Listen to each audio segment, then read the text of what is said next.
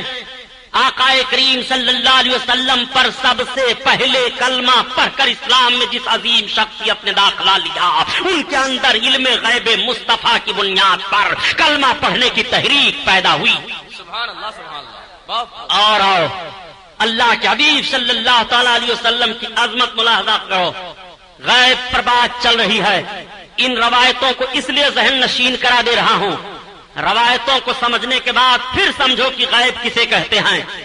آقائے کریم صلی اللہ علیہ وسلم پر سب سے پہلے کلمہ پڑھ کر اسلام میں جس عظیم شخصیت نے داخلہ لیا، ان کے اندر علم غیب مصطفیٰ کی بنیاد پر کلمہ پڑھنے کی تحریک پیدا ہوئی۔ سبحان اللہ سبحان اللہ، بہت اور اللہ کے حبیب صلی اللہ تعالی علیہ وسلم کی عظمت ملاحظہ کرو، غیب پر بات چل رہی ہے۔ ان روایتوں کو اس لیے ذہن نشین کرا دے رہا ہوں، روایتوں کو سمجھنے کے بعد پھر سمجھو کہ غیب کسے کہتے ہیں۔ اللہ کے رسول صلی اللہ تعالی علیہ وسلم نے اعلان نبوت فرمایا، لوگ کلمہ پڑھ رہے ہیں، اسلام میں داخلہ لے رہے ہیں۔ ایک بھیانک جنگ ہوتی ہے جس جنگ کا نام جنگ بدر ہے، جو سب سے پہلی لڑائی لڑی گئی۔ جب جنگ بدر میں مسلمانوں کی کامیابی کا معاملہ آیا، سنو، آج اعتراض کیا جا رہا ہے کہ رسول اللہ کو غیب کہاں معلوم تھا؟ میرے آقا نے دنیا کے ایک ایک ذرے کا علم کا پتہ دے دیا ہے پیارے۔ علم مصطفیٰ سے کائنات کا کوئی ذرہ خالی نہیں ہے۔ میرے آقا کو وہ علم رب نے عطا فرمایا ہے۔ آقائے کریم صلی اللہ تعالی علیہ وسلم کی خفیہ ایجنسی نے عرض کیا، یا رسول اللہ، کفاران مکہ ہم پر حملہ کر رہے ہیں۔ اللہ کے حبیب صلی اللہ تعالی علیہ وسلم نے ارشاد فرمایا، کتنے لوگ ہیں؟ عرض کرتے ہیں، یا رسول اللہ، ان کے وہاں آج 3 اونٹ ذبح ہوئے ہیں۔ سرکار نے فرمایا، اس کا مطلب وہ 1000 کے قریب ہیں۔ 1000 اسلام کے مخالفین میدان میں اتر چکے ہیں مقام بدر پر۔ اللہ کے حبیب صلی اللہ تعالی علیہ وسلم نے 313 مجاہدین کی ایک جماعت کو لیا۔ وہ کیسی جماعت تھی 313 لوگوں کی؟ ایسی جماعت تھی کہ کسی کے پاس تلوار ہے، کوئی ننگے پیر ہے، کسی کے پاس ڈھال ہے، کسی کے پاس تیر ہے، کسی کے پاس وہ بھی نہیں ہے، کسی کے پاس سر پر پگڑی بھی نہیں ہے، کسی کے جسم پر صحیح کپڑا بھی نہیں ہے۔ ایسے لوگوں کی ایک مختصر جماعت اللہ کے حبیب لے کر کے میدان میں اتر پڑے۔ میرے سرکار جب میدان میں اترے، خیمہ زن ہو گئے تو حضرت عمر فاروق اعظم کو بلایا۔ آپ نے فرمایا، عمر بن خطاب ادھر آؤ۔ حضرت عمر بن خطاب آئے، اللہ کے حبیب نے ان کے ہاتھ کو پکڑ لیا۔ ایک ہاتھ سرکار ان کا ہاتھ اپنے ایک ہاتھ میں لیے ہوئے ہیں اور دوسرے ہاتھ میں میرے آقا کے عصا شریف ہے، اور عصا شریف سے میدان میں چل کر کے میرے سرکار ایک لکیر کھینچ رہے ہیں اور ارشاد فرما رہے ہیں، اے عمر، کل اس کے اندر ابو جہل مارا جائے گا، کل اس کے اندر فلاں کافر مارا جائے گا، کل فلاں کافر یہاں مارا جائے گا۔ اللہ کے حبیب صلی اللہ تعالی علیہ وسلم نے ابو جہل کے مرنے کی لکیر کھینچ دی ہے اور جگہ بتا دی ہے۔ میں آپ سے پوچھنا چاہتا ہوں کہ مرے گا ابو جہل کل؟ اللہ کے حبیب خبر دے رہے ہیں آج مرے گا اس جگہ پر، کل اللہ کے حبیب لکیر کھینچ کر بتا رہے ہیں کہ اسی دائرہ کے اندر ابو جہل مارا جائے گا۔ اللہ کے حبیب صلی اللہ علیہ وسلم جب یہ نشاندہی کر رہے تھے تو حضرت عمر فاروق اعظم نے یہ نہیں عرض کیا، یا رسول اللہ، آپ کل کی بشارت کیسے دے رہے ہیں؟ کل کی خبر آپ کیسے دے رہے ہیں؟ مرنے والا کل مرے گا، اس کی بشارت آج آپ دے رہے ہیں، اس کی خوشخبری مسلمانوں کو آج سنا رہے ہیں کہ کل دشمن یہاں مار دیا جائے گا۔ یا رسول اللہ، کل جو مرے گا اس کا علم تو صرف اللہ کو ہے، آپ کو کیسے ہے؟ اللہ کے حبیب سے یہ حضرت عمر فاروق اعظم نے اعتراض نہیں کیا، بلکہ حضرت عمر فاروق اعظم سر تسلیم خم کیے دے رہے ہیں اور دیکھ رہے ہیں کہ میرے آقا ارشاد فرماتے ہیں، اے عمر بن خطاب، کل اسی لکیر کے اندر ابو جہل مارا جائے گا۔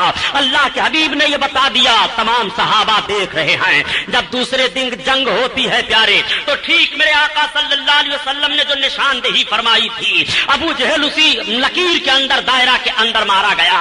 اور ابو جہل کو مارنے والے کون تھے؟ جو چھوٹے چھوٹے بچے تھے۔ ان چھوٹے چھوٹے بچوں کے تعلق سے حضرت عبد الرحمن ابن عوف کہتے ہیں کہ 2 چھوٹے بچے آئے اور مجھ سے کہنے لگے، اے چچا، یہ تو بتاؤ اللہ کے حبیب کا دشمن ابو جہل کہاں ہے؟ حضرت عبد الرحمن کہتے ہیں، میں نے پوچھا، بیٹو کیا کرو گے؟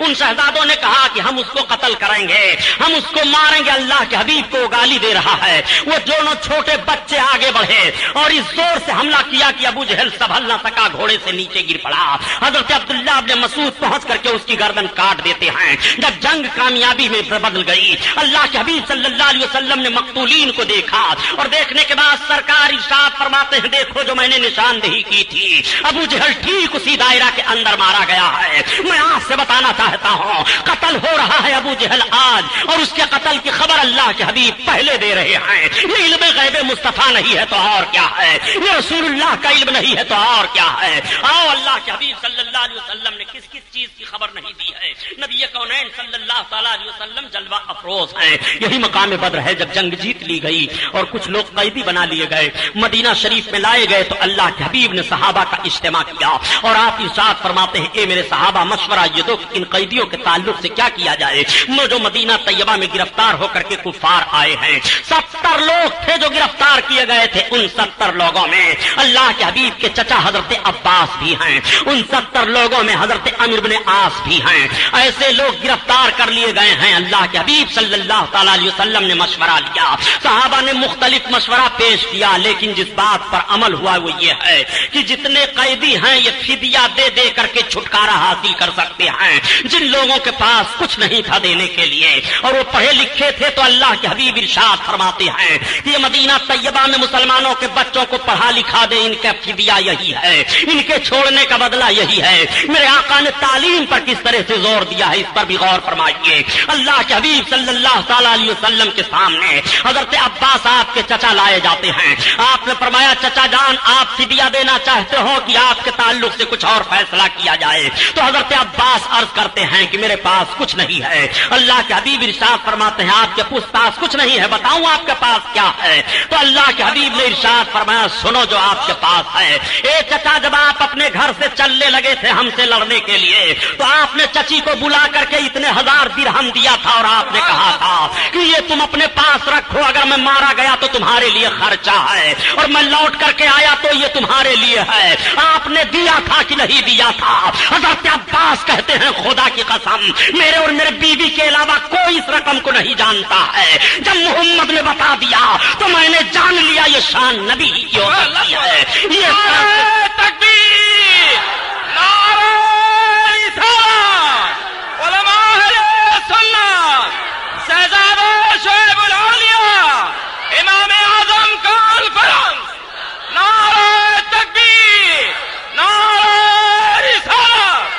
سبحان اللہ. اللہ کے حبیب صلی اللہ تعالی علیہ وسلم نے اپنے چچا کے چھپے ہوئے خزانے کو بتایا, یہ علم غیب نہیں ہے تو اور کیا ہے. میں آپ سے پوچھنا چاہتا ہوں, کتنی چیزوں کی خبر آپ لوگ ہیں. اللہ کے رسول صلی اللہ تعالی علیہ وسلم کی بارگاہ میں ایک مرتبہ حضرت انس رضی اللہ تعالیٰ عنہ ایک صحابی ہیں جو 10 برس تک سرکار کی خدمت کرتے رہے بچپن سے لے کر کے. وہ کہتے ہیں کہ ایک مرتبہ میرے دل میں ایک بات پیدا ہوئی کہ میں اللہ کے حبیب سے پوچھ لوں, یا رسول اللہ آپ ہمیں جنت دلائیں گے کہ نہیں, لیکن میری ہمت نہیں ہو رہی تھی پوچھنے کی. ادب کی بنیاد پر حضرت انس بن مالک فرماتے ہیں کہ ایک روز دیہات سے ایک صحابی آئے اور آنے کے بعد سرکار کے پیچھے نماز ادا کرتے ہیں, اور نماز ادا کرنے کے بعد آقا کی بارگاہ میں بیٹھ گئے اور عرض کرتے ہیں, یا رسول اللہ صلی اللہ تعالی علیہ وسلم میں آپ سے کچھ پوچھنا چاہتا ہوں یا رسول اللہ. تو میرے آقا نے ارشاد فرمایا, بتاؤ کیا پوچھنا چاہتے ہو؟ وہ عرض کرتے ہیں, یا رسول اللہ یہ پوچھنا چاہتا ہوں کہ سرکار قیامت کب آئے گی. اب آپ ذرا غور فرمائیے,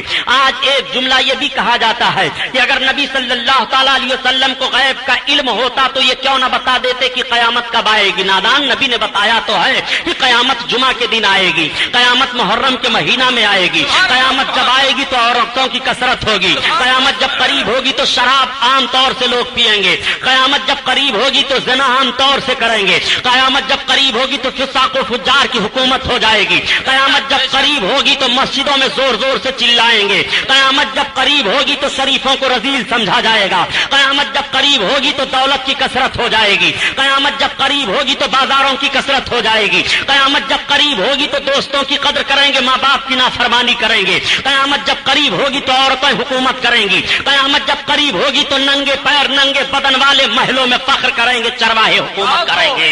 اللہ کے حبیب نے ساری باتیں بتا دی ہیں. آقا فرماتے ہیں قیامت جب قریب آئے گی تو زمین اپنے خزانے کو اگل دے گی, قیامت قیامت جب قریب آئے گی تو دابۃ الارض نکلے گا، قیامت قریب آئے گی تو حضرت عیسیٰ علیہ السلام نزول فرمائیں گے، قیامت آئے گی اس سے پہلے حضرت مہدی علیہ السلام کا ظہور ہوگا، قیامت کا معاملہ ہوگا تو حضرت مہدی رضی اللہ تعالیٰ عنہ کا ظہور ہوگا، ان کا خطبہ پڑھا جائے گا۔ قیامت جب قریب آئے گی تو اس طرح کی نشانیاں ظاہر ہوں گی، علم اٹھ جائے گا، قیامت قریب آئے گی، قیامت کی بڑی بڑی نشانیوں کو اللہ کے حبیب صلی اللہ علیہ وسلم نے بتا دیا۔ میرے آقا ارشاد فرماتے ہیں قیامت جب قریب آئے گی تو عورتیں لباس پہنے ہوئے بھی ننگی دکھائی دیں گی، لباسات عریانات، عورتیں لباس پہنے ہوئے بھی ننگی دکھائی دیں گی۔ اللہ کے حبیب ارشاد فرماتے ہیں کہ قیامت جب قریب آئے گی تو عورتیں مردوں کا شکل اختیار کریں گی اور مرد عورتوں کی شکل اختیار کریں گے۔ بتاؤ ماحول ہے کہ نہیں؟ اللہ کے حبیب صلی اللہ علیہ وسلم نے ایک ایک نشاندہی کر دی ہے۔ میرے سرکار نے سن کا تعین نہیں فرمایا، آقا تاریخ تو بتا رہے ہیں کہ جمعہ کے دن آئے گی، محرم کے مہینہ میں 10 محرم کو قیامت آئے گی، مگر میرے سرکار نے سن کا تعین نہیں فرمایا۔ اس کی وجہ یہ ہے پیارے کہ اگر سن کا تعین کر دیتے میرے سرکار تو نظام کائنات درہم برہم ہو جاتا۔ اگر یہ بتا دیا جاتا فلاں سن میں قیامت آئے گی تو پھر نہ کوئی ملک تعمیر ہو سکتا تھا، نہ کوئی آدمی مکان بناتا، نہ کوئی شادی بیاہ کرتا کہ فلاں سن میں قیامت آنے والی ہے، ضرورت ہی ہے کیا سب کرنے دھرنے کی۔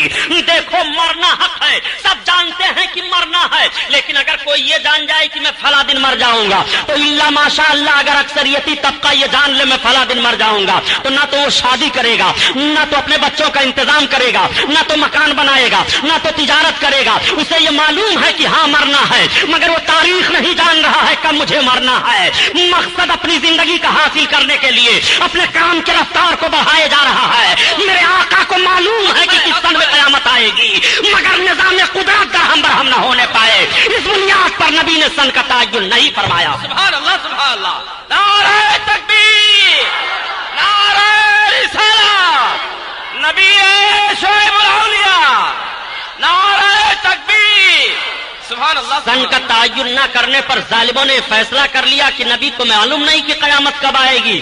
سنا، دجال پن ذہن سے نکالو۔ اللہ کے حبیب صلی اللہ علیہ وسلم سے جب انہوں نے عرض کیا یا رسول اللہ قیامت کب آئے گی تو نبی نے انکار نہیں فرمایا کہ میں نہیں جانتا قیامت کب آئے گی۔ آقا صلی اللہ علیہ وسلم ارشاد فرماتے ہیں یہ تو بتاؤ تم نے قیامت کے لیے کون سی تیاری کر رکھی ہے۔ اب صحابی کا عرض سنو، جب میرے آقا نے یہ ارشاد فرمایا تو عرض کرتے ہیں یا رسول اللہ میں نے کوئی تیاری نہیں کر رکھی ہے۔ ہاں یا رسول اللہ اتنا ضرور ہے، صحابی نے اپنا عمل نہیں پیش کیا، اپنی نیکیوں کو نہیں شمار کرایا کہ میں یہ نیک کام کرتا ہوں قیامت کے لیے، میں یہ بھلائیاں کرتا ہوں قیامت کے دن کے لیے۔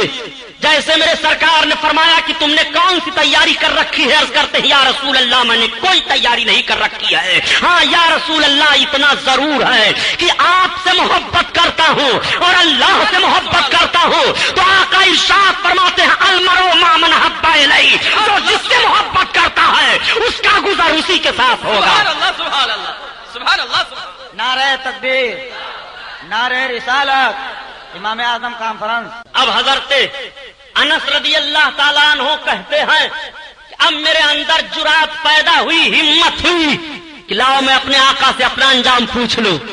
تب عرض کرتے ہیں یا رسول اللہ اور قیامت میں میرے لیے جنت کا معاملہ؟ سرکار فرماتے ہیں انس میں قیامت میں تم کو جنت دلاؤں گا۔ قربان جائیے صحابی پر۔ صحابی نے قیامت کے تعلق سے اللہ کے حبیب سے سوال عرض کیا۔ آقا کریم صلی اللہ تعالی علیہ وسلم کی بارگاہ میں، میرے سرکار کی بارگاہ میں ایک صحابی حاضر آئے۔ بہت پتے کی بات عرض کر رہا ہوں، اس کو نوٹ کرو۔ ان کی اونٹنی غائب ہو گئی تھی۔ جب سرکار کی بارگاہ میں وہ حاضر ہوئے ان کی اونٹنی غائب ہو گئی۔ پہلے یہ عقیدہ بنا ہوگا کہ نبی سے پوچھو وہ بتائیں گے تب تو آئے۔ پہلے صحابی کے ذہن و فکر میں بات آئی ہوگی تب تو وہ سرکار کی بارگاہ میں آ رہے ہیں۔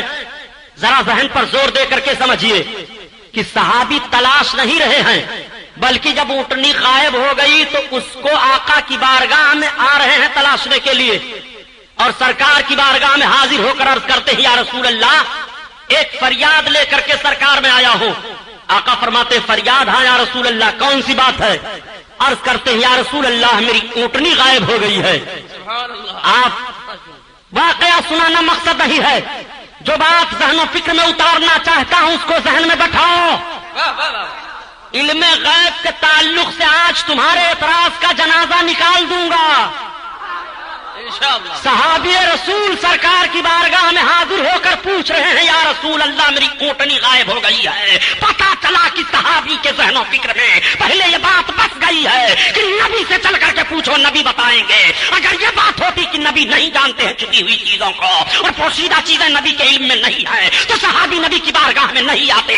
نبی کی بارگاہ میں اس لیے آ رہے ہیں کہ پہلے ان کا عقیدہ ہو چکا ہے کہ نبی چھپی ہوئی چیز کو بتا دیں گے۔ سبحان اللہ، سبحان اللہ۔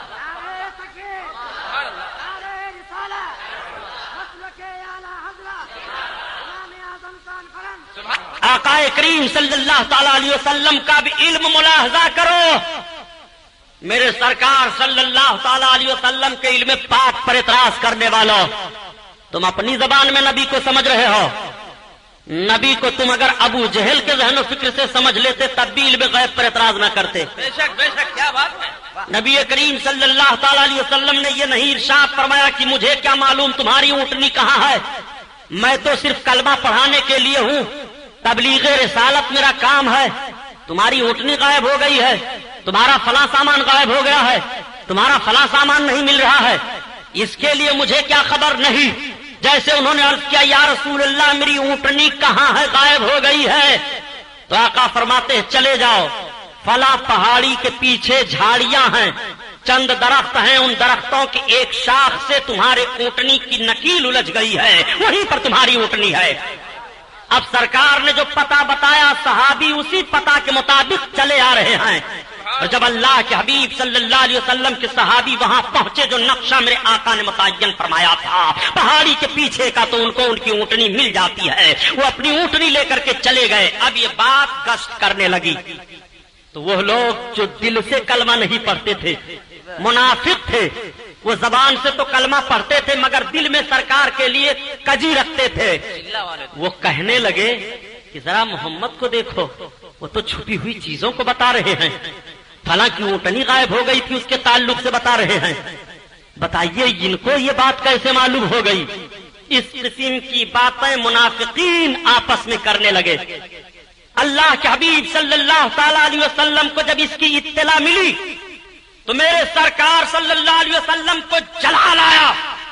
میرے آقا مسجد نبوی شریف میں تشریف لے گئے اور آقا جانے کے بعد صحابہ کو بلاتے ہیں اور میرے سرکار منبر پر تشریف فرما ہو کر ارشاد فرماتے ہیں، میری قوم کو کیا ہو گیا ہے، میرے علم پر اعتراض کر رہے ہیں، آج پوچھ لو قیامت تک جس کو جو کچھ پوچھنا ہو۔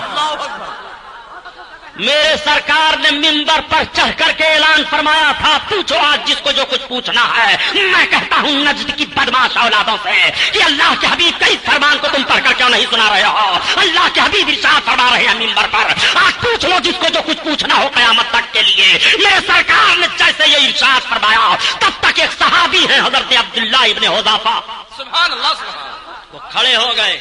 حضرت عبداللہ ابن حذافہ کے باپ کے تعلق سے لوگوں کو کچھ شبہ تھا، اتنا بڑا چانس کہاں ملے گا، اور ہمت تو دیکھو صحابی رسول کی، وہ کھڑے ہو گئے۔ جب میرے آقا نے ارشاد فرمایا پوچھو آج جس کو جو کچھ پوچھنا ہو، تو حضرت عبداللہ کا یہ عقیدہ بنا کہ میرے باپ کے بارے میں لوگ شک کر رہے ہیں، اب اللہ کے حبیب سے پوچھ لوں گا تو شک دور ہو جائے گا، چاہے میں صحیح النسب آج ثابت ہوں گا، یہ جو کچھ معاملہ ہوگا میرے آقا فرما دیں گے۔ عرض کرتے ہیں یا رسول اللہ پوچھوں؟ ہاں پوچھو۔ عرض کرتے ہیں یا رسول اللہ من ابی، میرا باپ کون ہے؟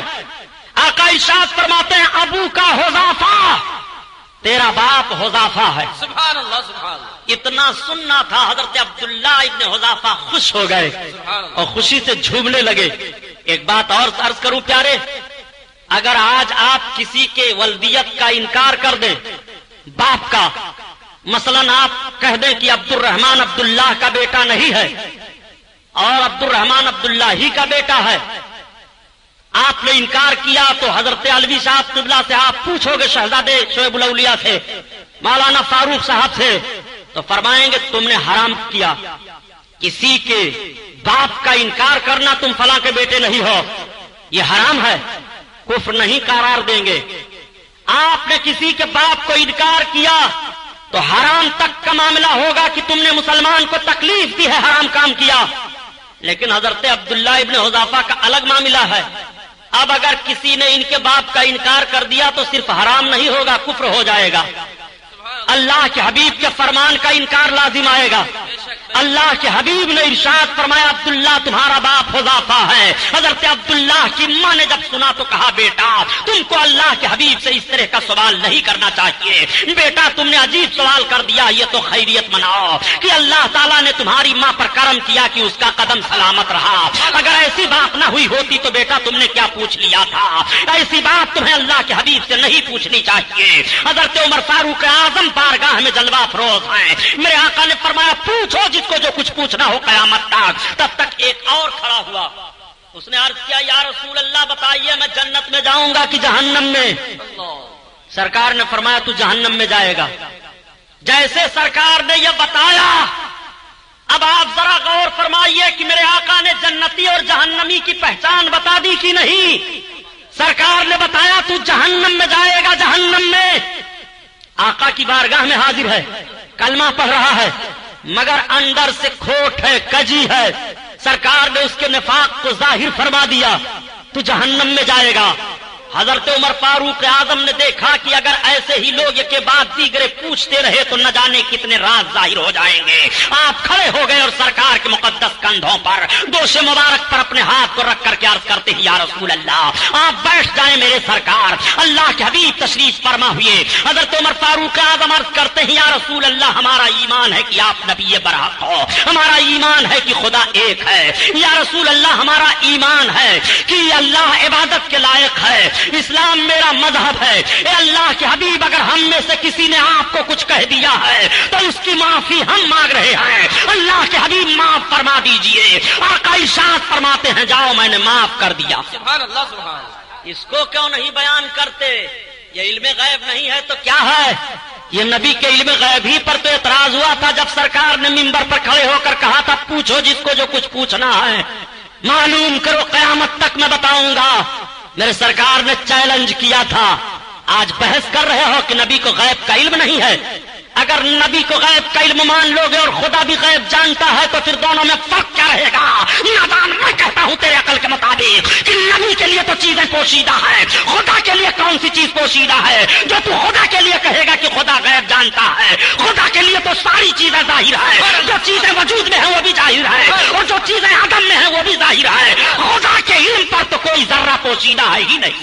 نعرہ تکبیر، نعرہ رسالت۔ ہماری ماں نے دودھ پلایا ہے تو 5 منٹ بھیڑ میں غیب پر گفتگو اپنے مولویوں سے کروا لو۔ مسلمانوں کو گمراہ نہ کرو۔ یہ دجال حرام خور جماعت نبی کے علم غیب پر اعتراض کر رہے ہیں کہ نبی کو غیب مان لو گے تو اللہ کے لیے بھی غیب ہے، یہ شرک ہو جائے گا۔ پاگل، رب کے لیے کون سی چیز پوشیدہ ہے؟ سن، رب کے لیے اس لیے غیب کا علم لفظ بولا جاتا ہے کہ جو چیزیں عدم میں ہمارے لیے ابھی ہیں ہم ان چیزوں کے تعلق سے اپنی معلومات کی بنیاد پر کہہ رہے ہیں کہ رب تعالیٰ ان چیزوں کو بھی جان رہا ہے اور جو چیزیں وجود میں آ گئی ان کو بھی جان رہا ہے، ذرہ ذرہ کو بھی جان رہا ہے۔ تو جو چیزیں ابھی عدم میں ہیں وجود میں نہیں آئی ہیں ان چیزوں کا بھی عالم رب ہے اور جو وجود میں آ گئی ہیں ان کا بھی عالم رب ہے۔ ہم اپنے طور پر اپنی تفہیم کے لیے رب کی طرف اس لفظ کی نسبت کر رہے ہیں کہ رب تعالیٰ ساری چیزوں کو جانتا ہے۔ سبحان اللہ سبحان اللہ۔ سنو، غیب غیب چلاتے ہو، نبی کو غیب ہے کہ نہیں ہے؟ غیب ہے کہ نہیں ہے؟ آؤ سنو، اٹھاؤ قرآن پاک کا 10واں پارہ سورہ توبہ اس کا 13واں رکوع۔ اللہ کے حبیب صلی اللہ تعالی علیہ وسلم کے صحابہ جب لشکر کشی کر کے آگے بڑھنے لگے روم کی طرف تو 2 صحابی ایسے تھے، 2 یا 3 تھے، اس میں کہنے لگے کہ بتاؤ محمد کا خیال یہ ہے کہ ہم ملک روم پر غالب آ جائیں گے؟ آقا کریم صلی اللہ علیہ وسلم کے خیال کو ہلکا سمجھا، آپس میں باتیں کر رہے ہیں۔ رب تعالیٰ نے آیت نازل فرما دی، لا تعتذروا قد کفرتم بعد ایمانکم، بہانے نہ بناؤ، تم ایمان لانے کے بعد کافر ہو چکے۔ جب یہ آیت کریمہ نازل ہوئی تو سرکار نے بلایا، آؤ ادھر، کیا کہہ رہے تھے تم لوگ راستے میں؟ تو عرض کرتے ہیں یا رسول اللہ ہم کچھ نہیں کہہ رہے تھے سرکار، ہم صرف راستہ کاٹنے کے لیے۔ یا رسول اللہ ہم نے صرف اتنا ہی کہا تھا کہ رسول اللہ صلی اللہ علیہ وسلم کا خیال ہے کہ ہم ملک روم پر غالب آ جائیں گے۔ آقا کریم صلی اللہ علیہ وسلم ارشاد فرماتے ہیں اب تم بہانے نہ بناؤ، یہ دیکھو آیت نازل ہو چکی ہے، لا تعتذروا قد کفرتم بعد ایمانکم، ایمان لانے کے بعد تم کافر ہو چکے۔ علم غیب مصطفیٰ کو ہلکا سمجھا تھا تو رب تعالیٰ قرآن میں آیت نازل فرما رہا ہے کہ تم میرے محبوب کے علم پاک کا انکار کرو گے۔ اگر تم ایمان والے تھے مگر اب بے ایمان ہو چکے ہو، اب کافر ہو چکے ہو، بہانہ نہ بناؤ۔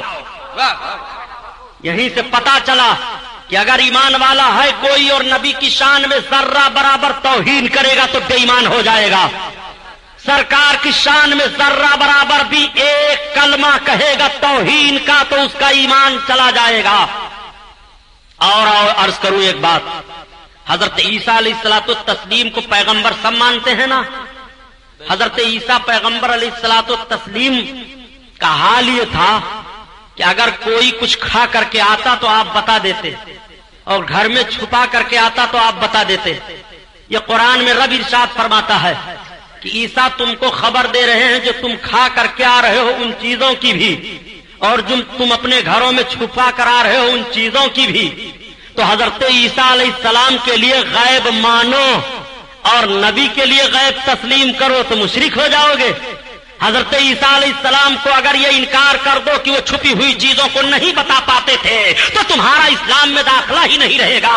نادان حضرت عیسیٰ علیہ السلام کے لیے اگر تو یہ مان لے تو تیرا داخلہ اسلام میں نہیں رہے گا، اور تو پیغمبر کا کلمہ پڑھتے ہوئے پیغمبر کے لیے جب یہ ذہن رکھے گا کہ نبی کو غیب کا علم نہیں تھا تب تو اسلام میں کیسے رہ جائے گا؟ اور سنو، نبی کونین صلی اللہ تعالی علیہ وسلم کے علم پاک کی بات چلی ہے، میرے سرکار کو علم غیب کیسے کیسے حاصل ہے؟ یہ کہتے ہیں اگر نبی کو غیب کا علم تھا تو حضرت عائشہ کا جب ہار غائب ہوا تب کیوں نہیں بتایا؟ حضرت عائشہ کا ہار غائب ہوا نبی نے نہیں بتایا، اس کا مطلب نبی کو علم غیب نہیں ہے۔ نبی پاک کے مقدس نالین میں نجاست لگ گئی تھی، اگر نبی کو معلوم ہوتا غیب تو کیوں نجاست لگ جاتی؟ نبی کے چارپائی کے نیچے کتے کا پلہ تھا، اگر وہ کتا کا پلہ جان جاتے تو کیوں بتاتے نا؟ نبی کو علم غیب تھا تو کھانے میں زہر ملایا گیا، کیوں نہیں بتایا؟ نبی کو علم غیب تھا تو صحابہ پر دیواریں گرائی جانے کا مقصد تمام کیا تھا یہودیوں نے اور گرایا تھا، کیوں نہیں بتایا؟ کیوں صحابیوں کو بھیج دیا؟ ان ساری باتوں کو یہ لاتے ہیں کہ نبی کو علم غیب نہیں تھا۔ کتنی چھوٹی باتیں کر رہے ہو۔ اگر میرے سرکار نے کسی چیز کو بتایا نہیں تو اس کی دلیل یہ ہے کہ نہیں جانتے تھے۔ حضرت عائشہ کا ہار غائب ہوا تو کیا کسی صحابی نے یہ پوچھا تھا کہ یا رسول اللہ آپ بتاؤ عائشہ کا ہار کہاں ہے؟ نہیں۔ جب حضرت عائشہ صدیقہ ام المومنین پیچھے رہ گئی تھی اور آپ پر ظالموں نے الزام قائم کیا تھا، اب آپ کی بیوی پر الزام قائم ہوا تھا، اگر میرے سرکار اپنی طرف سے اپنے بیوی کی صفائی پیش کر دیتے تو منافقین ہنستے کہ یہ نبی کے بیوی کی بات تھی محمد کی، اس لیے انہوں نے یہ صفائی پیش کر دی ہے۔ میرے سرکار خاموش رہے، نبی کو علم غیب ہے کہ مجھے عائشہ کے ہار کو بتانے کی ضرورت کیا ہے اور عائشہ کی صفائی دینے کی ضرورت کیا ہے۔ میرا رب عائشہ کے تعلق سے صفائی کی آیت نازل فرمانے والا ہے، اس لیے میرے رسول صلی اللہ علیہ وسلم نہیں بتا رہے ہیں۔ یہ علم غیب پاک کی دلیل ہے کہ رسول خاموش ہے کہ آیت اترنے والی ہے عائشہ کے تعلق سے، اس لیے تمہیں بولنے کی ضرورت نہیں ہے۔ سبحان اللہ سبحان اللہ، بہت خوب۔ سنا، حضرت عائشہ کا ہار غائب ہوا کیوں نہیں بتا دیا؟ کتے کا پلہ چارپائی کے نیچے تھا، نبی نے کیوں نہیں بتا دیا؟ تو سرکار نے کتے کا پلہ چارپائی کے نیچے تھا نہیں بتایا اور وہی نہیں آئی اتنی دیر تک کے لیے، تو اس کا مطلب وہ غیب نہیں جانتے تھے؟ ذہن پر ذرا سا زور دو۔ میرے سرکار فرما دیتے کہ چارپائی کے نیچے کتے کا پلہ ہے تو عقلی طور پر سوچو تم، کتے کا پلہ چارپائی کے نیچے تھا، نبی نے کیوں نہیں بتا دیا؟ تو سرکار نے کتے کا پلہ چارپائی کے نیچے تھا نہیں بتایا اور وہی نہیں آئی اتنی دیر تک کے لیے، تو اس کا مطلب وہ غیب نہیں جانتے تھے؟ ذہن پر ذرا سا زور دو.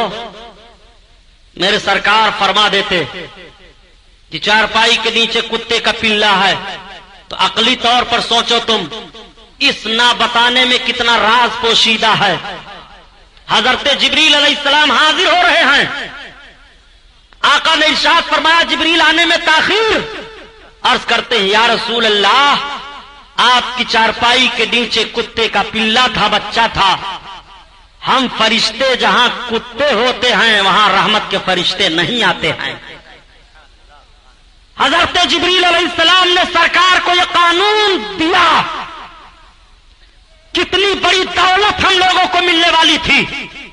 میرے سرکار اگر کتے کا پلہ چارپائی کے نیچے ہے اور نہیں بتا رہے ہیں تو حضرت جبریل کے ذریعہ سے یہ دولت ملنے والی ہے. حضرت جبریل آ کر بتانے والے ہیں کہ یا رسول اللہ، ہم رحمت کے فرشتے اس جگہ نہیں جاتے ہیں جہاں پر کتا ہوتا ہے. اگر اللہ کے حبیب پہلے ہی بتا دیتے تو یہ نعمت تمہیں کیسے ملتی؟ حضرت جبریل کے ذریعہ سے.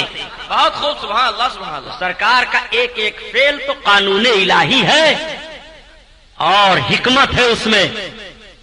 اللہ کے حبیب کو اگر غیب کا علم معلوم تھا تو آپ کے دروازے پر جب حضرت جابر گئے اور دروازہ کھٹکھٹایا تو سرکار نے فرمایا کون؟ تو حضرت جابر نے کہا میں. تو سرکار کو غیب کا علم معلوم ہوتا تو کیوں کہتے کہ میں کیا نام بتاؤ جی؟ یہ اعتراض ہے ان کا. اس لیے ثابت ہوا کہ نبی کو غیب کا علم نہیں ہے. اگر غیب کا علم ہوتا تو حضرت جابر کا نام سرکار کیوں پوچھتے؟ نوٹ کرو اس کو اور یاد کر لو. یاد نہیں کرتے ہو آپ لوگ، خالی بس ہے سرکار کو علم غیب تھا. وہ بول رہا ہے، آپ سن رہے ہو. جبڑا پھاڑ دو ایسے لوگوں کا، یا تو ان کی باتیں سنو ہی نہیں. وہ توہین سرکار کی کرتا جا رہا ہے، تم سن رہے ہو. توڑ دینا. آقا کریم صلی اللہ تعالی علیہ وسلم کا ایک ایک قانون تعلیم امت کے لیے ہے. جیسے حضرت جابر نے دروازہ کھٹکھٹایا تھا اور بلا نام پوچھے سرکار دروازہ کھول دیتے تو آج قانون بن جاتا کہ تمہارے دروازے پر جو بھی آئے تمہارا دروازہ کھٹکھٹائے کھول دو بلا نام پوچھے پہچانے. یہ نبی کی سنت ہے. بتاؤ کتنا بڑا خطرہ پیدا ہو جاتا. اس لیے نبی نام پوچھ رہے ہیں، میں بتانے سے کام نہیں بنے گا. تم اپنا نام بتاؤ تاکہ قانون بن جائے کہ نبی کونین نے قانون دیا ہے کہ جب کوئی کسی کے دروازہ پر پہنچے اور دروازہ کھٹکھٹائے اور جب پوچھا جائے کون تو وہ نام بتا دے. نام بتانا یہ سنت ہے اور نام پوچھنا یہ سنت ہے. سبحان اللہ سبحان اللہ. یہ دستور بن جائے. نبی کا ایک ایک فعل قانون ہے زندگی کے لیے. بتائیے اگر میرے سرکار ایسا کھول دیے ہوتے حضرت جابر کے لیے دروازہ تو آج کوئی بھی شاہ عالم سیٹھ کی آفس پر پہنچتا کھٹکھٹاتا یا نہ نام پوچھتے نہ پہچانتے، کھول دیتے کہ سرکار کی سنت ہے. اب پتہ نہیں دوست ہے کہ دشمن ہے. عبداللطیف صاحب کے لکڑے کی دکان پر آگ لے کر کے جاتا کھٹکھٹاتا، کھولو سرکار کی سنت ہے، نہ نام پوچھو نہ گاؤں پوچھو، آگ رکھ دیتا. بتائیے تباہیاں تھی کہ نہیں، بربادیاں تھی کہ نہیں؟ اللہ کے حبیب صلی اللہ علیہ وسلم نے قانون دے دیا کہ اب اگر کوئی دروازے پر کھڑا ہو رہا ہے اور تمہیں آواز دے رہا ہے تو پہلے اس کا نام پوچھ لو اور دروازہ کھٹکھٹانے والے کو چاہیے کہ وہ نام بتا دے. نبی کا ایک ایک فعل امت کے لیے تعلیم ہے. اور سنو، نہ بتانا جاننے کی دلیل نہیں ہے پیارے کہ نہیں جانتے. آپ عقلاً سمجھ لو، استاد شاگرد سے پوچھتا ہے یہ بتاؤ تو کیا یہ مطلب کہ وہ نہیں جانتا؟ اگر یہ قانون بنا لو گے تو رب العزت کی ذات پر اعتراض پڑے گا. بتاؤ رب کو معلوم ہے کہ نہیں معلوم ہے کون جنتی کون دوزخی؟ بولیے. رب کو معلوم ہے کہ نہیں معلوم ہے کہ اس کے پاس کتنی نیکیاں ہیں، کس کے پاس کتنی برائیاں ہیں؟ ہے نہ معلوم؟ رب تعالیٰ نے پھر دونوں کندھوں پر دو فرشتوں کو کیوں رکھا ہے کہ برائیاں ایک لکھے ایک نیکیاں لکھے؟ کیوں رکھا؟ قیامت کے دن کیوں یہ دفتر پیش کیا جائے گا، کھولا جائے گا؟ یہ تم نے جتنی نیکیاں کی ہیں یہ ہیں، یہ تم نے جتنی برائیاں کی ہیں یہ ہیں، یہ تمہاری اچھائیاں ہیں، یہ تمہاری برائیاں ہیں۔ فرشتے جو دفتر دونوں تیار کر رہے ہیں تمہارے کاندھے پر، وہ دفتر تمہارے سامنے رکھ دیا جائے گا۔ کیا رب نہیں جانتا ہے؟ رب کو علم ہے کہ کون جنتی ہے کون دوزخی، دوزخی کو دوزخ میں ڈالے، جنتی کو جنت میں ڈالے۔ نہ دفتر کی ضرورت، نہ میزان کی ضرورت، نہ پرکھنے کی ضرورت، نہ حساب کی ضرورت، نہ کتاب کی ضرورت۔ وہ جنتی کو جنت میں ڈال دے، دوزخی کو دوزخ میں ڈال دے۔ کسی کے اندر ہمت ہے کہ احتجاج کرے؟ پھر رب تعالیٰ نے کیوں ایسا رکھا؟ یہ نظام قدرت ہے، اس کی مشیت ہے، اس کے نظام پر، اس کی مشیت پر کسی کو کوئی اعتراض نہیں۔ رب کا نظام ہے، اس کی مشیت ہے کہ ہم تمہارا جرم تمہارے کندھے پر جو دو فرشتوں کو رکھے ہیں ان کے ذریعہ تمہارے سامنے ثابت کریں گے۔ ہم کو تو علم ہے ہی، تمہیں بھی علم ہو جائے کہ تم نے کتنا گناہ کیا ہے، کتنی اچھائیاں کی ہیں، ورنہ رب تو سب کچھ جانتا ہے۔ تو اب اگر آپ کا قانون مان لیا جائے تو کہنا پڑے گا کہ رب نہیں جانتا ہے اس لیے لکھوا رہا ہے۔ بھئی آپ کو حساب و کتاب اسی لیے رکھتے ہیں کہ آپ بھول سکتے ہیں نا، معاذ اللہ۔ آپ سے بھول ہو سکتی ہے تو معاذ اللہ کیا رب سے بھی بھول ہو سکتی ہے؟ کیا رب بھی نہیں جانتا ہے؟ تو آپ اپنی جانکاری کے لیے بھولنے کی بنیاد پر آپ سے بھولنا ممکن ہے، تو آپ محاسب کو رکھتے ہو، حساب و کتاب رکھتے ہو۔ معاذ اللہ یہ ذہن و فکر آپ کو خدا کے تعلق سے نہیں رکھنا پڑے گا۔ اگر آپ کا بنایا ہوا قانون استعمال کیا جائے تو رب پر اعتراض ہوگا۔ اور سنو، اللہ تعالیٰ نے حضرت موسیٰ علیہ السلام سے ارشاد فرمایا، وَمَا تِلْكَ بِيَمِينِكَ يَا موسیٰ، سبحان اللہ۔ اے موسیٰ تمہارے داہنے ہاتھ میں کیا ہے؟ اس واقعے کو بھی ذہن میں رکھو۔ حضرت موسیٰ علیہ السلام کے ہاتھ میں داہنے ایک لاٹھی تھی۔ جب اس لاٹھی کو آپ زمین پر رکھتے تو بہت بڑا سانپ بن جاتا، اور ہاتھ میں لیتے تو لاٹھی بن جاتی۔ اللہ تعالیٰ نے ارشاد فرمایا، وَمَا تِلْكَ بِيَمِينِكَ يَا موسیٰ، اے موسیٰ تمہارے داہنے ہاتھ میں کیا ہے؟ تو حضرت موسیٰ علیہ السلام عرض کرتے ہیں، میرے پروردگار میرے داہنے ہاتھ میں میری لاٹھی ہے، میں اس سے اپنے بکریوں پر پتے جھاڑتا ہوں، میں اس پر ٹیک لگاتا ہوں، میں اس سے اپنے دوسرے کام لیتا ہوں۔ میں آپ سے پوچھنا چاہتا ہوں، کیا رب تعالیٰ نہیں جانتا ہے تب پوچھ رہا ہے؟ نہیں نہیں، آپ کو کہنا پڑے گا کہ رب جانتا ہے۔ جب رب جانتا ہے تب پھر کیوں پوچھتا ہے؟ آپ کو کہنا پڑے گا کہ رب کا پوچھنا یہ رب کے نہ جاننے کی دلیل نہیں ہے۔ بس یہیں سے میں بھی تجھے سمجھائے دے رہا ہوں کہ اگر محبوب نے کسی چیز کے تعلق سے سوال فرما دیا یا میرے آقا نے نہیں بتایا تو نہ بتانا اور پوچھ لینا یہ نہ جاننے کی دلیل نہیں ہو سکتی ہے۔ سنو، نبی کونین صلی اللہ علیہ وسلم کے علم پاک پر اعتراض کرنے والوں، سنو سرکار نے کیسا کیسا بھید کھولا ہے، اس لیے چیخ رہے ہو کہ نبی کے علم پاک ہی کو انکار کر دو کام بن جائے گا۔ جب صحابہ سرکار کی بارگاہ میں آتے اور عرض کرتے، یا رسول اللہ یہ منافق لوگ ہیں، یہ کلمہ پڑھ کر کے بھی کافروں سے ملتے رہتے ہیں، اور آپ کے تعلق سے یا رسول اللہ آپ کی برائیاں کرتے ہیں۔ میرے آقا خاموش تھے، سرکار نہیں بولتے تھے کچھ۔ وہ اتنے خبیث قسم کے منافق تھے کہ جنگوں میں جاتے تھے، لڑتے تھے، مال غنیمت لیتے تھے، مسجد نبوی میں آگے صف میں بیٹھ کر نماز پڑھتے تھے، مگر میرے سرکار ہیں خاموش ہیں۔ جب ان کی برائیاں حد سے زیادہ ہو گئی، اللہ تعالیٰ نے سورہ منافقون کو قرآن میں نازل فرما دیا۔ پڑھو سورہ منافقون، سورہ کافرون ہے، سورہ مومنون ہے، سورہ منافقون ہے۔ اور جب سورہ منافقون اللہ کے حبیب پر نازل ہوئی، میرے آقا مسجد نبوی شریف میں تشریف لے گئے۔ جمعہ کا دن ہے، سارے لوگ نماز پڑھنے کے لیے آئے ہیں۔ سرکار صلی اللہ علیہ وسلم خطبہ دینے کے لیے منبر نبوی پر میرے آقا کھڑے ہوئے، اور جب سرکار کھڑے ہوئے تو ارشاد فرماتے ہیں، سنو آج اس میں جتنے منافق ہو سب نکل جاؤ۔ سرکار کا یہ فرمان ہوا مسجد نبوی میں۔